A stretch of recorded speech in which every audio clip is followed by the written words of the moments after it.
Hi, and welcome to chapter 32. This is our last group of chapters, and I'm really excited that we're finally here. So let me go ahead and share my screen with you, and we'll start with objective 1. There we are. Okay, so here what we're going to do is to discuss a little bit about the loanable funds market in an open economy. So here is our learning objectives.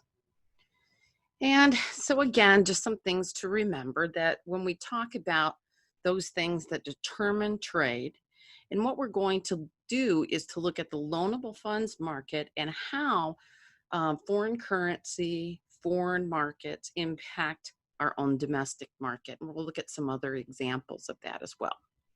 So just to remember a few things, in an open economy, national savings is equal to investment plus net capital outflow. Okay. The supply of loanable funds, we know, comes from savings. Remember that. Just to remember, it is private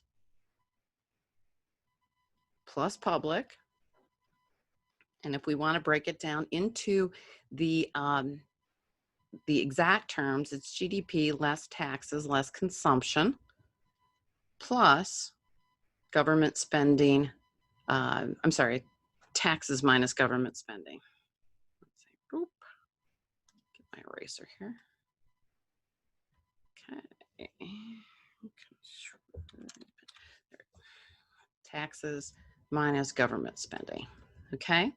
Now, one of the biggest changes when we open up this economy is the demand for loanable funds was previously in a closed economy just right? Just this investment term. Now we're going to add in net capital outflow. Okay. So let's go ahead.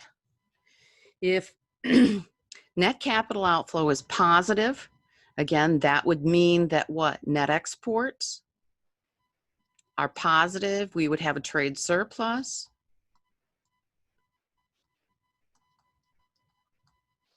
And this adds to the demand domestically for generated loanable funds. Okay, so it adds to the demand curve.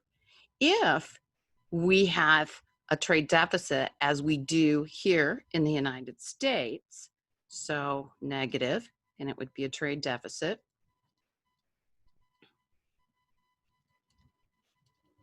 There is capital is coming from abroad, okay, and it reduces the demand for domestically generated assets, so or loanable funds. So let's talk about a little bit about that. So reduce the demand.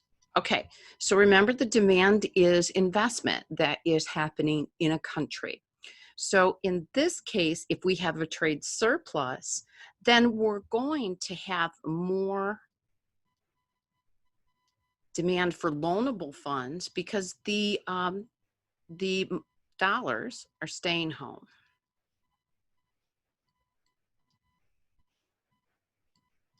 If we have a trade deficit, then we're going to have less because that means that dollars are going to flow to foreign markets. And we will have a reduced demand for U.S. loanable funds. So again, loanable funds, so domestically U.S. generated flow of resources available for capital accumulation. That's what makes it an investment. Okay, so the purchase of a capital asset like machinery to a farm adds to the demand of loanable funds. The asset, if it's at home in the US, we call it investment. If that is located abroad, it becomes net capital outflow. So where is that capital asset? That kind of depends on if it is going to be an investment or net capital outflow. Now remember, we talked previously about this, and we had that if this is the demand for loanable funds, just to refresh your memory, and this is our interest rate, that the demand for loanable funds comes, well, here's the demand for loanable funds, the downward sloping, but let's start with the supply of loanable funds. That comes from two places. It comes from the private plus public And we called that previously national savings. Okay. The demand for loanable funds comes from people wanting to invest in businesses here in the US, or it could be individuals that are investing abroad, or more so foreigners that are investing in the United States. Where these two crisscross right here is going to be the interest rate, and this will be the quantity of loanable funds.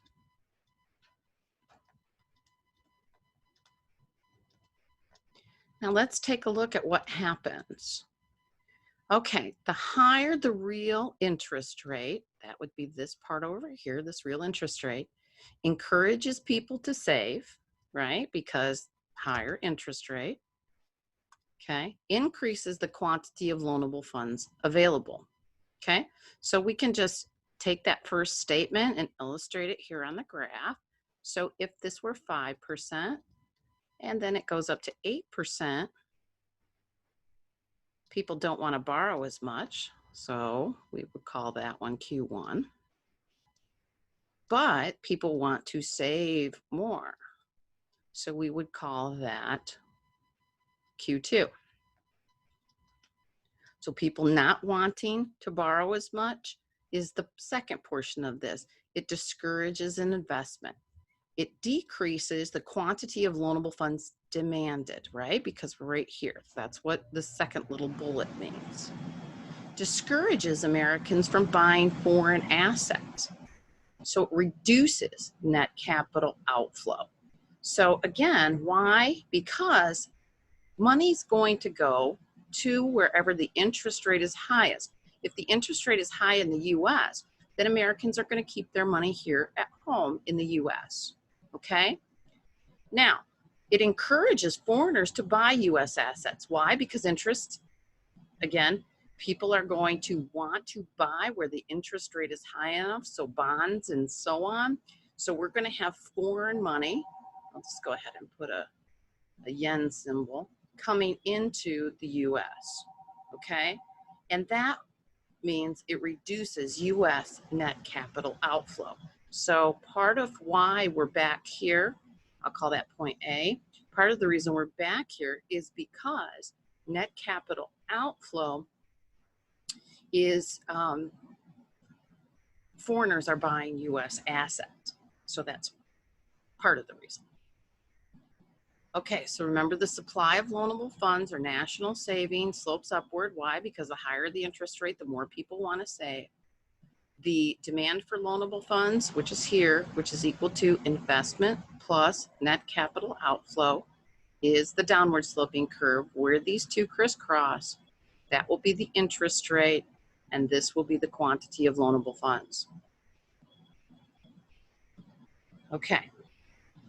All right, so this is just a much better, nicer looking graph to kind of show you that the equilibrium real interest rate is where national savings